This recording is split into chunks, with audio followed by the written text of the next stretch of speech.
Películas de terror mexicanas que tienes que ver, parte 1.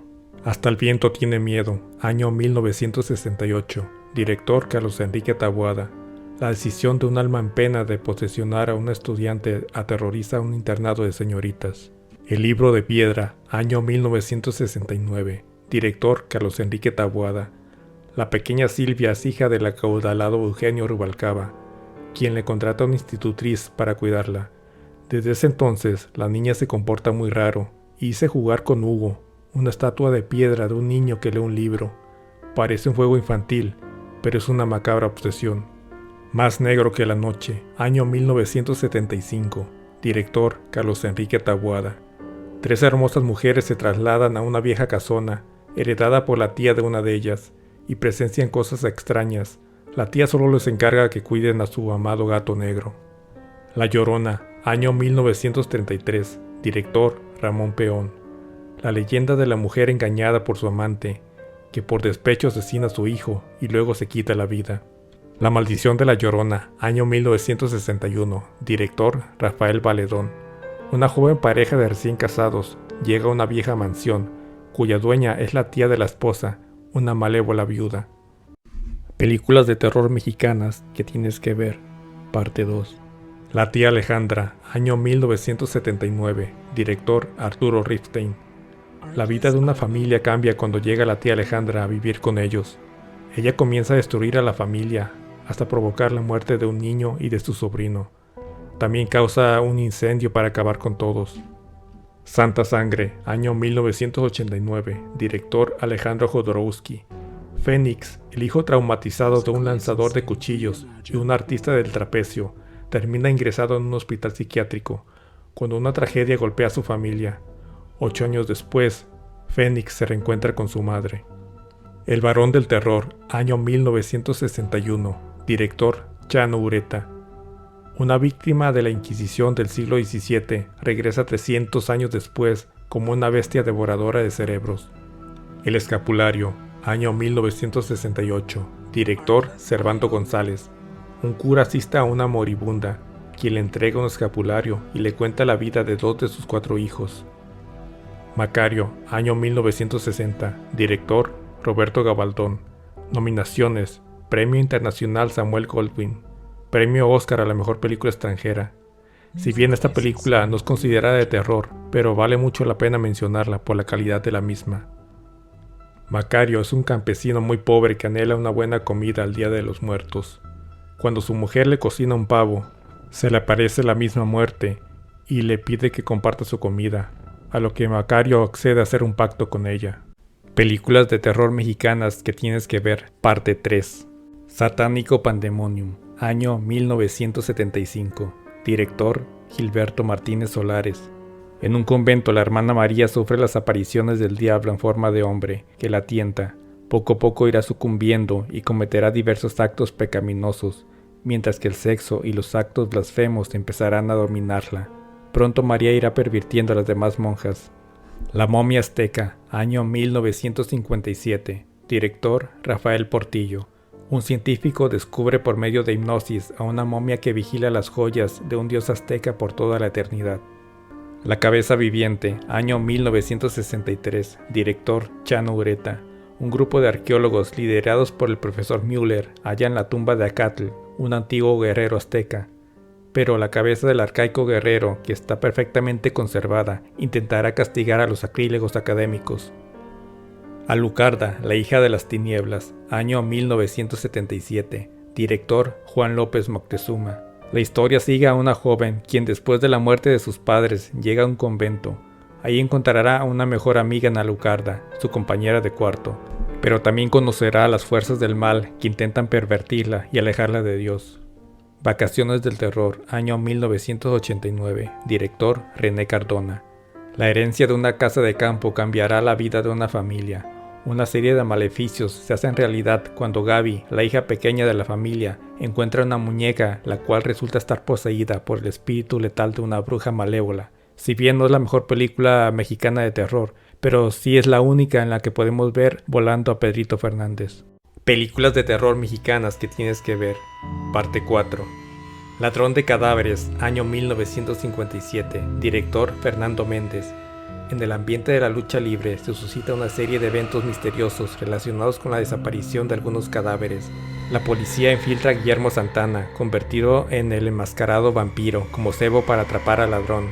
Pero las cosas salen mal y Guillermo termina convertido en un monstruo al servicio del malvado Panchito, quien se hace pasar por un inofensivo vendedor de lotería. La mansión de la locura, año 1973, director Juan López Moctezuma. Un periodista francés del siglo XIX descubre que en un asilo ha sido tomado por uno de sus pacientes dementes, que ha permitido que sus compañeros hagan realidad sus fantasías. El extraño hijo del sheriff, año 1982, director Fernando Durán Rojas. Unos siameses son separados mediante una cirugía, en la cual uno de ellos muere. Sin embargo, el diabólico espíritu del gemelo volverá desde el más allá para vengarse del padre, a quien culpa de su muerte. Sobrenatural, año 1996, director Daniel Gruener. A raíz de un asesinato sin causa aparente ni relación con ella, la vida apacible de la joven Dolores y su marido se convierte en una pesadilla poblada por extraños personajes. Algunos de ellos parecen querer ayudar a Dolores, como una hechicera y un médico muy peculiar, pero la verdad es que la joven ya no puede confiar en nada ni en nadie. El espinazo del diablo, año 2001, director nuestro chingoncísimo Guillermo del Toro. Transcurre el año 1939. Recién finalizada la guerra civil, Carlos, un niño de 10 años, llega a un orfanato que acoge a huérfanos de víctimas republicanas.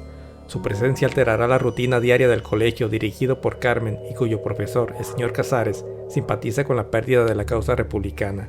Además, le acechará el fantasma de uno de los antiguos ocupantes del orfanato.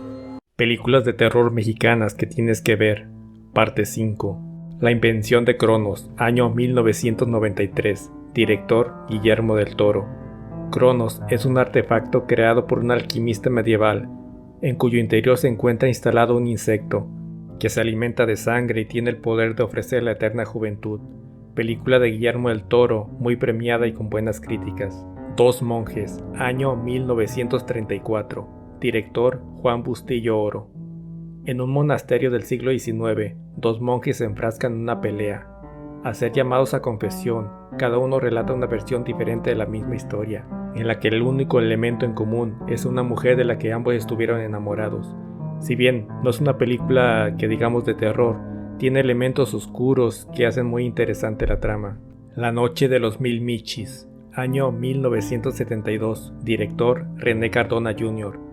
Un hombre millonario desquiciado recoge a mujeres en Acapulco, las lleva a su mansión en helicóptero privado.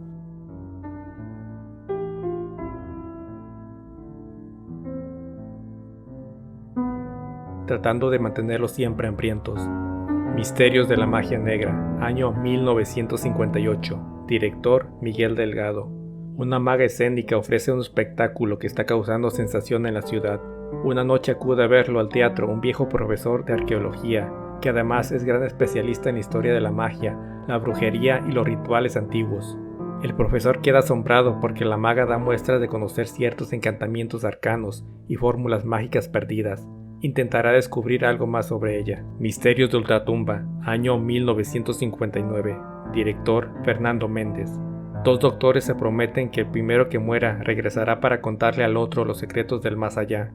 Uno de ellos muere y se inicia una vorágine de crimen y locura, que incluye posesiones, asesinatos y venganzas post-mortem. Películas de terror mexicanas que tienes que ver, parte 6. El vampiro, año 1957, director Fernando Méndez. La joven Marta llega a Sierra Negra para visitar a su tía enferma. En el mismo tren viaja Enrique, un agente viajero que se ofrece a acompañarla. Al llegar a la estación, la pareja acepta continuar el recorrido en una misteriosa carreta que llegó a recoger una misteriosa caja procedente de Hungría. Al llegar a la hacienda de sus parientes, Marta se entera que su tía ha muerto y decide quedarse, sin percatarse que está a merced de los vampiros. El ataúd del vampiro, año 1958, director Fernando Méndez. Dicen que no hay forma de matar lo que no está vivo, y así es. Estando el cuerpo del conde en la morgue, un doctor remueve la estaca de su pecho por ignorancia, y así, el vampiro regresa de la muerte para buscar venganza. La horripilante bestia humana, año 1969, director René Cardona. Un doctor intenta salvar la vida de su hijo mediante un trasplante de corazón, siendo el donante involuntario un gorila, por lo que eventualmente el muchacho se convierte en una horrible bestia mitad humana, mitad gorila. La tumba del Atlántico, año 1992, director Rodolfo de Anda. En una isla misteriosa van apareciendo diversos personajes provenientes de distintas épocas. Una pareja de recién casados, de 1957, un par de espías nazis acompañados de un marino cubano y un catedrático que buceaba en 1991. Pronto todos descubren que antes de llegar a ese lugar fueron atrapados por una misteriosa nube amarilla, por lo que llegan a la conclusión de que están en el Triángulo de las Bermudas. Vuelven, año 2017, director Isa López. Una niña de 10 años tiene el deseo de que su madre desaparecida vuelva. Pronto su deseo será concedido y el espíritu de la madre la perseguirá por todos lados. Películas de terror mexicanas que tienes que ver, parte 7. Veneno para las hadas, año 1984, director Carlos Enrique Taboada. Las historias de brujería que cuenta la cocinera de la casa despierta la imaginación de la pequeña Verónica, quien presume que ella misma es una bruja ante su discípula Flavia. Debido a la incredulidad de su amiga, Verónica aprovecha una serie de circunstancias fortuitas para convencerla de que ha sido ella quien las ha provocado, valiéndose de sus artes mágicas. La inocencia de estos juegos adquiere un carisma cabro cuando Verónica insiste en que Flavia le invita a unas vacaciones en el rancho de su familia, donde podrá preparar un veneno para las hadas. Espiritismo, año 1962, director Benito Alasraqui. Una familia desesperada por una serie de reveses económicos va sumergiéndose cada vez más en el peligroso mundo del espiritismo. Muy pronto comprenderán el grave riesgo al que se han expuesto. Somos lo que hay, año 2010, director Jorge Michel Grau. Un adolescente inadaptado debe asumir una responsabilidad abrumadora cuando el patriarca de su familia caníbal muere, dejándolos solos sin los medios para obtener comida. México Bárbaro, año 2014, directores Lex Ortega, Ulises Guzmán, Laurette Flores Born, entre otros. 8 directores mexicanos se unen para mostrarnos, a partir de varios cortometrajes, las tradiciones, historias y leyendas más terroríficas y asaltantes de la cultura mexicana. Historias que todavía hoy en día están en la memoria de los mexicanos y provocan escalofríos. Cementerio del Terror, año 1985. Director Rubén Galindo. En la noche de Halloween, unos jóvenes jugando con un libro diabólico reviven el cadáver de un asesino, y junto a él toda una horda de muertos vivientes del cementerio. Películas de terror mexicanas que tienes que ver. Parte 8. El espejo de la bruja, año 1962. Director Chano Ureta. Una bruja benévola encanta un espejo mágico para proteger a su hija adoptiva Elena de su marido cruel. Cuando el conjuro falla y Eduardo mata a Elena, la bruja jura vengar la muerte utilizando cada elemento profano de lo sobrenatural que pueda conjurar. El misterio del rostro pálido, año 1935, director Juan Bustillo Oro. Un médico investiga una grave enfermedad y utiliza a pacientes misteriosamente conseguidos que poco a poco han ido muriendo. 100 gritos de terror, año 1964, director Ramón Obón Arellano. Dividida en 2 relatos. Un hombre planea la muerte de su esposa para poder huir con su amante. Sin embargo, la muerte no saldrá como ellos esperan. El segundo relato es sobre la desesperación de quien se queda atrapado en una cripta y descubre que no está solo. Doctor Satán y la magia negra, año 1968. Director Rogelio González. Desde lo más profundo del infierno, el Doctor Satán vuelve a la tierra, ordenado por el Rey Demonio para destruir a Yailin, un poderoso mago de magia negra, y así poder robarle una fórmula mágica que transforma todos los metales pobres de la tierra en oro. Pánico, año 1970. Director Julián Soler. Película compuesta por 3 historias cortas. Pánico. Una muchacha vulnerable y fuerte instinto maternal es perseguida en el bosque por otra mujer, demente y violenta. Soledad. 2 hombres reman a través de un pantano huyendo de una extraña plaga. Angustia. Un médico respetable inventa un nuevo anestésico que imita a la muerte. La puerta y la mujer del carnicero, año 1968. Directores Luis Alcoriza, Chano Ureta e Ismael Rodríguez. 2 historias diferentes que se entretejen. Una es sobre un monstruo que se esconde tras las puertas, y la otra sobre un carnicero a quien la culpa le carcome tras cometer un crimen.